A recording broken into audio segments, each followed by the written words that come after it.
Ayan oh, malakas din mga ka-LPG. Kaya kung ikaw ay natatakot sa may ganitong burner sa paggamit sa pagsindi mga ka-LPG, is pwede mo itong itry, okay? Yan. Good morning mga ka-LPG.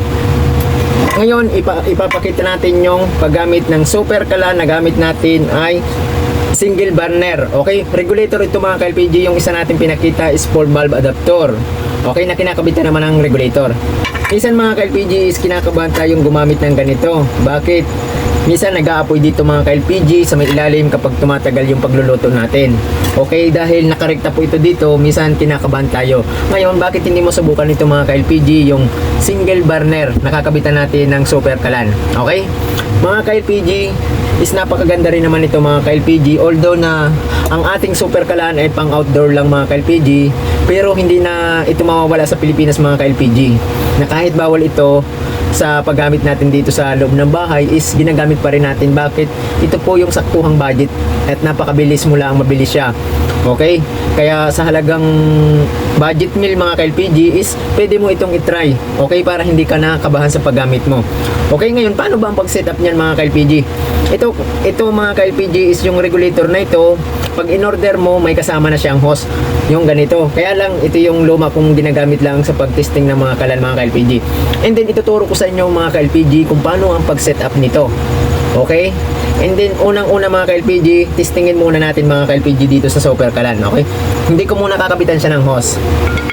Ayan, ganito lang mga, pakanan lang mga ka-LPG ang pihit natin, pakanan ha. Ayan. Okay?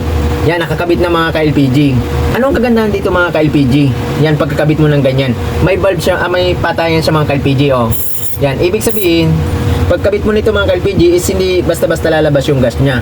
Okay, ngayon, tanggalin natin mga ka-LPG dahil pag umorder kayo ng super kalan, syempre nakakabit na ito dito sa ating burner, yung hose. Ngayon, ikabit muna natin yung hose dito sa regulator natin, okay? Hindi ko na ito isa-set up maigi ng talagang pulido mga ka-LPG dahil ipapakita ko lang sa inyo. Doon sa kung kayo umorder mga ka-LPG, ipulido nyo na lang mga ka-LPG. Ang isasuggest ko mga ka-LPG kung kayo order nito, ang clamp po na mas magandang bilhin nyo is yung ganito, metal clamp po para sigurado, para yapos na yapos dito. Okay? Ito mga ka-LPG ang ibibilhin nyo. Okay? Ngayon subukan natin mga ka-LPG yan. Yan, nakakabit na mga ka-LPG. Ngayon, ang pagkabit naman nito mga ka-LPG, is pakanan lang din po, no?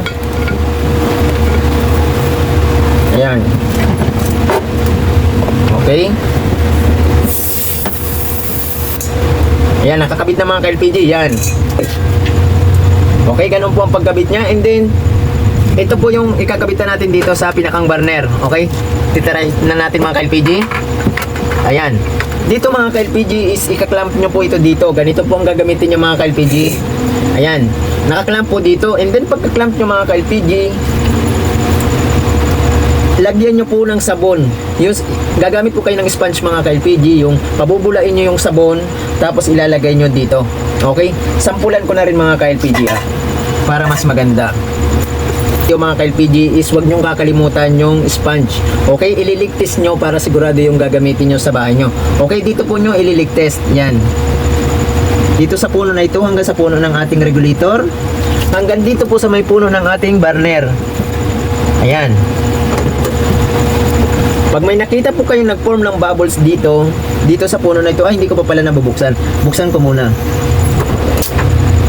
Ayan, buksan ko muna mga ka-LPG yan. Ayan oh, meron yan mga ka-LPG oh. Ayan, pag ganito mga ka-LPG oh, ito sinadya ko talaga na medyo maluwag mga ka-LPG dahil ito'y walang clamp. Ngayon, pinakita ko sa inyo para makita po kayo na dapat sigurado yung ikakabit nyo mga ka-LPG oh. Ayan oh, mga ka-LPG oh. Ayan. Yan po yung sinasabi ko mga ka-LPG na kapag binuksan mo to at nag-form ng bubbles, ibig sabihin may leak po. Kaya ito po lang mga ka-LPG is walang nag-leak dito. Malit lang kasi yung saksakan itong regulator na ito. Kailangan siya ng clamp. Okay? Kaya huwag nyong kalilimutan yan mga ka-LPG. Okay? Yan. Oops. Ayan, nag-form ng bubbles. Ibig sabihin po may leak siya. Okay? Ngayon, kailangan nating i-clamp siya mga ka-LPG. Okay? Siyempre, ikaklamp na natin ito mga ka-LPG dito. Patayin muna natin dito sa pinakang valve para makita nyong wala na. Ayan, testingin natin. Ayan mga ka-LPG. Yan, lalagyan natin ngayon ng clamp. Kasi pinakita ko lang sa inyo kung may leak, okay? Mas maganda na makikita nyo na may leak para makita nyo yung pag hindi nilagyan itong clamp na ito, ibig sabihin sisingaw siya mga ka-LPG, okay? Dito ko na rin lang ito isasaksak mga ka-LPG, okay? Testingin natin ngayon ito mga ka-LPG nang may clamp na, kung hindi na siya magkakaroon ng leak.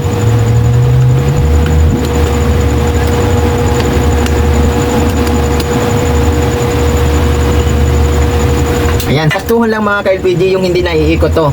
Okay, ngayon subukan natin. Hinigpitan natin mga ka-LPG para hindi siya sumingaw.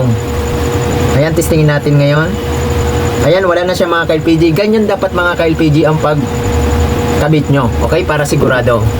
Okay, and then ligtas nyo dito. Ayan, wala ka mga ka-LPG. Ngayon, nakabukas to mga ka-LPG.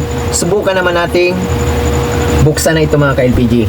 Yan kung gagana na. Bukas na itong pinakang valve natin. Ayan oh. Malakas din mga ka-LPG. Kaya kung ikaw ay natatakot sa may ganitong burner sa paggamit sa pagsindi mga ka-LPG, pwede mo itong itry. Okay? Yan. Okay? Yan oh. Regulator na may hose na pwede mong i-connect sa single burner is pwede. Ganun lang mga ka-LPG. And then kung gusto nyo mag-order mga ka-LPG, i-click nyo lang yung showcase ko dito sa TikTok mga ka-LPG, is pwede na po kayong mag-order. Okay? At kung malapit naman kayo dito sa akin sa Marikina, is pwede po kayong mag-order. Ako na rin lang po ang magkakabit. Lamang ka-LPG. Thank you po.